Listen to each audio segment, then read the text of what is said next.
그날 펜션 문이 닫히는 걸 본 순간 나는 끝났다는 걸 직감했습니다. 저는 이성준입니다. 43, 서울 구로구에 있는 기계부품 유통회사에서 영업부장으로 일하고 있습니다. 회사에 다닌 지는 벌써 17년째입니다. 결혼은 13년 전 지금의 아내 한지연과 했습니다. 지연이는 저보다 4살 어립니다. 저는 그녀를 사랑했고 그때까지는 전혀 의심하지 않았습니다. 우리는 평범한 맞벌이 부부였습니다. 지연이는 구로 디지털 단지역 근처에서 피아노 학원을 운영하고 있었고 저는 회사 일이 많아 평일엔 늘 늦게 귀가했습니다. 처가가 가까워서 초등학교 5학년인 딸 수아는 하교 후 외할머니 댁에 들렀다가 밤늦게야 집으로 돌아오곤 했습니다. 저녁은 보통 따로 먹었습니다. 저는 회식이나 외근이 많았고 아내는 아이를 챙긴 뒤 혼자 해결했죠. 그렇게 우리 가정은 서로 바쁘지만 큰 다툼 없는 구조로 굴러가고 있었습니다. 아내는 말수가 적고 내성적인 편이었습니다. 딱히 친구들과 어울리는 일도 거의 없었고 주말이면 집에서 아이와 시간을 보내거나 피아노 연습을 했습니다. 그런 아내가 작년 10월쯤이었습니다. 갑자기 건강도 챙길 겸 주말마다 등산을 하겠다고 말했습니다. 성준 씨, 나 요즘 몸도 찌뿌둥하고 이모가 등산 동호회 다니는데 같이 가보려 해. 갑작스러운 말에 저는 살짝 놀랐지만 한편으로는 다행이란 생각도 들었습니다. 사실 아내는 출산 후 살이 좀 찌고 체형에 대해 늘 스트레스를 갖고 있었으니까요. 첫 등산을 다녀온 날 아내는 오랜만에 얼굴에 생기가 돌아왔습니다. 생각보다 힘들었는데 재밌더라. 사람들도 좋고. 그 말이 이상하게 낯설게 들렸던 건 지금 돌이켜보면 그때가 시작이었습니다. 그날 저녁 아내는 평소와 달리 휴대폰을 들고 화장실로 들어갔습니다. 아내와 처음 만난 건 지금으로부터 15년 전 친구의 결혼식장에서였습니다. 피아노를 전공했다는 그녀는 말수가 적었고 낯가림이 심했지만 웃을 때만큼은 출연이 환해지는 느낌이 있었습니다. 저는 그런 그녀에게 한눈에 끌렸습니다. 말도 조심스럽고 행동도 느릿했지만 그런 조심스러움이 오히려 제 마음을 편안하게 만들었습니다. 사귄 지 2년 만에 결혼을 했고 신혼 초기에 우리는 정말 많은 대화를 나눴습니다. 비 오는 날엔 같이 커피를 마시며 창밖을 바라봤고 주말이면 둘만의 영화를 골라 앉은 채 밤새 이야기꽃을 피웠습니다. 지연이는 제가 늦게 들어오는 날이면 늘 안방에서 조용히 기다렸고 회사 일로 스트레스를 받을 때면 제 등에 손을 얹고 조용히 말하곤 했습니다. 괜찮아. 당신은 잘하고 있어. 그 말이 어쩌면 제 인생에서 가장 따뜻했던 문장이었는지도 모릅니다. 그녀는 그렇게 말 대신 눈빛과 손끝으로 저를 위로해 주던 사람이었습니다. 하지만 10년이 지나자 조금씩 달라졌습니다. 대화는 줄었고 감정 표현도 사라졌습니다. 물론 저도 많이 바빴습니다. 회사에서 과장이 되고 팀장이 되면서는 집에 늦는 날이 많았고 술자리가 잦아졌습니다. 그러다 보니 집은 그저 씻고 자는 공간이 되어갔고 아이가 태어난 후로는 둘 사이의 대화도 거의 육아와 생활비에 관한 것이 전부였습니다. 그때는 몰랐습니다. 그녀가 혼자 있는 시간에 무엇을 느끼고 있었는지. 피아노 학원 일은 점점 줄었고 코로나 이후로는 학생이 반으로 줄면서 실질적으로 반백수나 다름없었습니다. 그녀는 제게 아무 말도 하지 않았습니다. 그저 조용히 자신의 삶 속으로 숨어 들어갔고 어느 순간부터는 혼잣말조차 하지 않는 사람이 되어 있었습니다. 요즘 뭐 재밌는 거 없었어? 응, 그냥 늘 똑같지 뭐. 그 단조로운 대답 속에 뭔가 다른 감정이 숨어 있었다는 걸 왜 그땐 알아채지 못했을까요? 그리고 등산을 시작한 후 그녀는 분명히 달라졌습니다. 화장을 하기 시작했고 등산복도 날이 갈수록 새로워졌습니다. 심지어 처음엔 자가용으로 나갔다가 몇 번은 동호회 차량을 타고 이동한다며 새벽에 택시를 부르기도 했습니다. 등산은 몇 시에 끝났어? 한두 시쯤. 내려와서 막국수 먹고 헤어졌어. 별일 아닌 듯한 말투였지만 이상하게 대화는 점점 단편적으로 끊기기 시작했습니다. 그날은 분명히 등산 다녀온 날이었는데 그녀의 옷에서 이상한 향수 냄새가 났습니다. 그날도 토요일이었습니다. 아내는 평소처럼 새벽 5시 반쯤 일어나 등산복으로 갈아입고 거실에 나왔습니다. 그 모습이 어느새 익숙해진 저는 대수롭지 않게 조심히 다녀와라고 인사를 건넸습니다. 그런데 그날은 뭔가 달랐습니다. 아내가 나가기 전 잠시 화장실에 들어갔는데 꽤 오랜 시간이 지나도 나오질 않았습니다. 문득 이상한 기분이 들어 문 근처로 다가갔을 때 안에서 웅성거리는 소리가 들렸습니다. 처음엔 독백인 줄 알았지만 자세히 들으니 작은 통화음이었습니다. 누구랑 왜 화장실에서 통화를 하는 걸까? 그날 처음으로 제 마음에 이심이라는 단어가 스쳤습니다. 아내는 아무렇지 않게 나오더니 가방을 들고 나갔습니다. 저는 베란다 창문 틈으로 그녀가 택시를 타는 모습을 봤습니다. 휴대폰은 늘 가방 안에 있었고 최근에는 패턴 잠금이 걸려 있었습니다. 예전에는 그런 걸 할 사람이 아니었습니다. 그날 오후 딸 수아는 외할머니 집에 간다고 했고 저는 혼자 집에 남아 있었습니다. 소파에 앉아 있는데 머릿속에 반복되던 장면이 떠올랐습니다. 며칠 전 이상한 향수 냄새. 그건 지연이가 평소 쓰던 브랜드가 아니었습니다.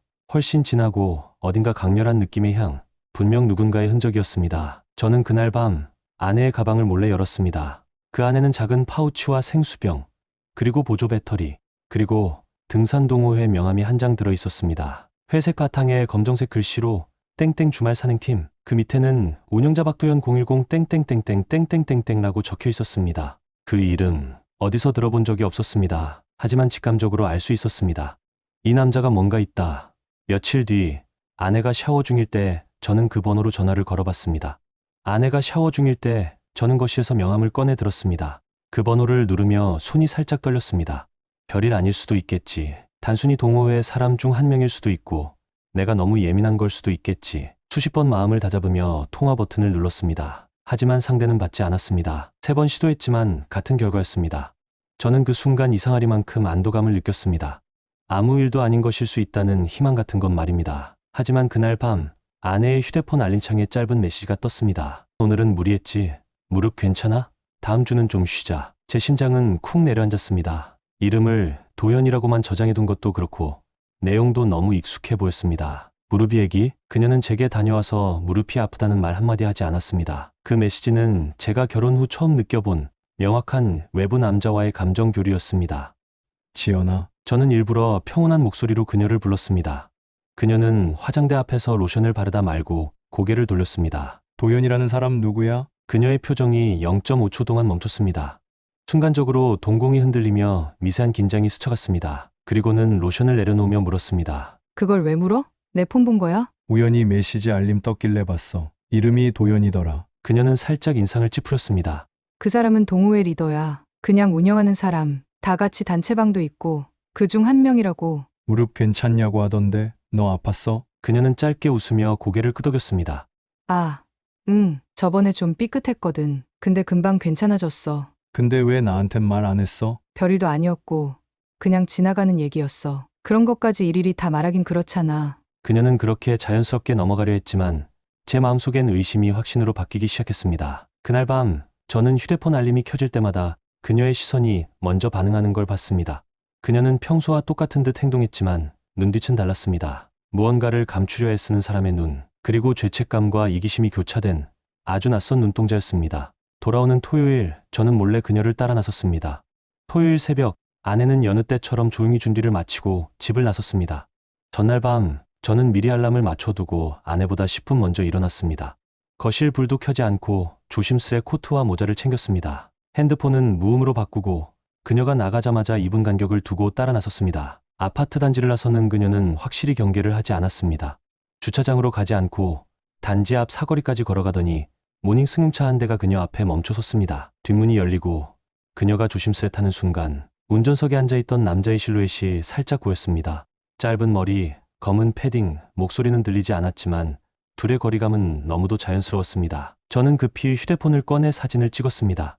번호판 일부는 어두워서 흐릿했지만 차량 모델과 색상은 분명히 기록에 남았습니다. 그들의 차는 동쪽 방향으로 향했고 저는 바로 콜택시를 불러 뒤쫓았습니다. 네이버 지도에 땡땡 산악회 이름으로 검색하니 남양주 쪽에서 모임이 잦다는 정보가 떴습니다. 예감대로였습니다. 그들의 차는 2시간쯤 지나 남양주 외곽의 펜션 단지 인근에 멈췄습니다. 펜션 근처 공터에 차를 멈춘 두 사람은 등산복 차림 그대로 잠시 머물다 주변을 둘러보며 웃으며 대화를 나눴습니다. 그리고는 펜션 건물 중 하나로 함께 들어갔습니다. 등산 장비는커녕 배낭 하나 들고 들어가는 모습이 너무도 자연스러웠습니다. 저는 약 50m 거리를 두고 그 건물의 문이 닫히는 장면을 바라봤습니다. 온몸에서 식은땀이 흘렀습니다. 무슨 말을 듣거나 장면을 목격한 것도 아닌데 그 문이 닫히는 순간 저는 모든 걸 알 수 있었습니다. 4시간이 지났습니다. 그들은 다시 나왔습니다. 아내는 머리를 질끈 묶고 있었고 남자는 운동화를 손에 들고 있었습니다. 둘은 주변에 사람들이 있는지 확인하듯 두리번거리다가 나란히 차에 올랐습니다. 저는 도저히 가만히 있을 수 없었습니다. 택시 기사님께 계속 따라가 달라고 부탁하고 그들의 차량을 미행했습니다. 그들은 구로구로 돌아왔고 아내는 아파트 바로 앞에서 내렸습니다. 저는 차에서 내리지 않고 멀리서 그녀가 현관으로 들어가는 걸 바라봤습니다. 그 얼굴에 미소가 떠 있었습니다. 죄책감이라곤 찾아볼 수 없는 얼굴. 마치 아무 일도 없었던 듯. 그날 저녁 저는 아내에게 등산 어땠냐고 물었습니다. 그리고 그녀는 완벽하게 거짓말을 했습니다. 오늘 산행 어땠어? 저는 최대한 평범한 톤으로 아내에게 물었습니다. 그녀는 잠시 멈칫하더니 이내 미소를 지었습니다. 괜찮았어. 오늘은 좀 가파른 코스라서 힘들긴 했는데 사람들 다 재밌게 잘 다녀왔어. 무릎은 괜찮았어? 응. 지난주보다 훨씬 나았어. 오늘은 쉬운 쪽으로 갔거든. 그녀는 물 한 잔을 마시며 이어 말했습니다. 끝나고 막국수 먹고 커피 마시고 조금 수다 떨다가 왔지 뭐. 그 순간 제 안에서 뭔가 툭 하고 끊어졌습니다. 내 눈으로 직접 본 장면, 같은 시간대 그 펜션에서 나오는 두 사람, 그리고 지금 거짓말을 태연히 늘어놓는 이 여자. 그래, 재밌었다니 다행이다. 저는 그 말을 하며 침을 꿀꺽 삼켰습니다. 왼손은 다리에 올려둔 채 벌벌 떨리고 있었습니다. 그날 밤 저는 서재에 앉아 차분히 정리를 시작했습니다. 지금까지의 이상한 변화들, 그날의 펜션, 명함 속 전화번호, 그리고 찍어둔 사진들, 모든 것을 날짜별로 정리하고 증거 파일을 만들기 시작했습니다. 그리고 저는 사설 탐정사무소를 찾았습니다. 업계에서 오래된 곳이었고 상담 직원은 제 이야기를 조용히 들은 뒤 말했습니다. 차량 번호 일부와 위치 정보만 주시면 동선 추적과 인물 확인 가능합니다. 7일에서 10일이면 충분해요. 저는 그들에게 차량 사진, 펜션 위치, 아내의 등산 일정표를 모두 넘겼습니다. 그리고 정확히 일주일 뒤 연락이 왔습니다. 이성준 씨, 의심했던 남자 이름은 박도현입니다. 82년생, 구로구 인근 거주자고 이혼 경력 있습니다. 제 눈앞이 순간 어두워졌습니다. 그 사람, 예전엔 헬스 트레이너였고 지금은 등산 동호회 운영하면서 소규모 트레이닝도 겸하고 있답니다. 그리고 그는 폴더 하나를 제 앞에 밀었습니다. 그 안에는 펜션 앞 그들의 차량, 그리고 함께 입실하는 모습이 담긴 고화질 사진이 있었습니다. 저는 그날 밤 변호사 사무실을 예약했습니다. 저는 변호사 사무실에 앉아 있었습니다. 책상 너머에 앉은 50대 여성 변호사는 제 이야기를 조용히 들은 뒤 단호하게 말했습니다. 이건 명백한 상간행위입니다. 사진, 차량 동선, 탐정의 보고서까지 증거로는 충분합니다. 그녀는 이어 설명했습니다. 배우자와 상간자 모두를 상대로 손해배상 청구 가능합니다. 위자료는 상대 상황에 따라 다르지만 통상적으로 2천만 원 이상부터 시작되고 이혼 여부에 따라 달라질 수 있어요. 이혼은요? 제 목소리는 떨렸습니다. 본인 의지가 중요합니다. 만약 이혼을 원하신다면 불륜 증거는 결정적입니다. 자녀가 있으니 친권과 양육권 문제도 함께 봐야 하고요. 저는 그 말을 듣고도 쉽게 고개를 끄덕이지 못했습니다. 수아가 생각났습니다. 그 아이는 지금도 엄마 품에 안겨 잠이 들고 있을 겁니다. 하지만 동시에 그날 펜션 사진 속 아내의 표정이 떠올랐습니다. 한 점 망설임도 후회도 없이 웃고 있던 그녀의 얼굴. 그건 나를 이미 남편으로 대하지 않는 사람의 얼굴이었습니다. 다음 날 밤 저는 모든 증거를 거실 테이블 위에 꺼냈습니다. 사진, 메시지 캡처, 명함, 탐정 보고서. 아내는 처음엔 믿지 못하는 눈으로 저를 쳐다봤습니다. 이게 뭐야? 설마 이걸 몰래? 다 본 대로야. 펜션 들어가는 장면도 둘이 나란히 차에서 내리는 것도 다 있어. 거짓말하지 마. 너는 지금 가정을 기만한 거야. 그녀는 처음엔 변명하려 했습니다. 그건 그냥 친구야. 아무 일 없었어. 오해야. 저는 탁자를 세게 쳤습니다. 오해? 그 펜션에서 내가 그 남자랑 나왔을 때 웃고 있었어? 그게 오해야? 무릎이 어쩌고? 막국수는 또 뭐야? 거짓말을 몇 겹이나 덮은 거냐고? 그녀는 입을 다물었습니다. 그리고 결국 눈물을 흘렸습니다. 미안해, 정말 미안해. 나도 내가 왜 그랬는지 모르겠어. 그 순간 저는 깨달았습니다. 이 눈물은 죄책감이 아닌 들킨 것에 대한 공포라는 걸. 이건 끝이야. 난 변호사도 만났고 소송 준비로 끝났어. 너랑 그 남자 둘 다 고소할 거야. 그녀는 처음으로 표정을 바꿨습니다. 수아는 어쩔 건데 수아한텐 아직 아무 말도 하지 마. 그 말을 듣는 순간 제 안에 남은 마지막 연민마저 사라졌습니다. 그리고 며칠 뒤 그녀에게는 상간소장이, 그 남자에게는 내용 증명이 전달됐습니다. 2024년 11월 서울서부지방법원 제12 민사부 이혼 소송과 함께 진행된 상간남 위자료 청구 소송의 첫 재판이 열렸습니다. 박도현은 출석하지 않았습니다. 변호인만 보내왔고 그들은 육체적 관계는 없었다. 단순한 오해라는 입장을 고수했습니다. 하지만 저는 탐정이 촬영한 펜션 입실 및 퇴실 영상, 문자 메시지 원본, 사진 데이터의 메타 정보까지 모두 증거로 제출했습니다. 재판부는 증거의 신빙성을 인정하며 다음과 같이 말했습니다. 사진은 인물 식결이 가능하고 장소 시간 정보가 일치하며 일반적인 교류 범위를 명백히 초과하고 있습니다.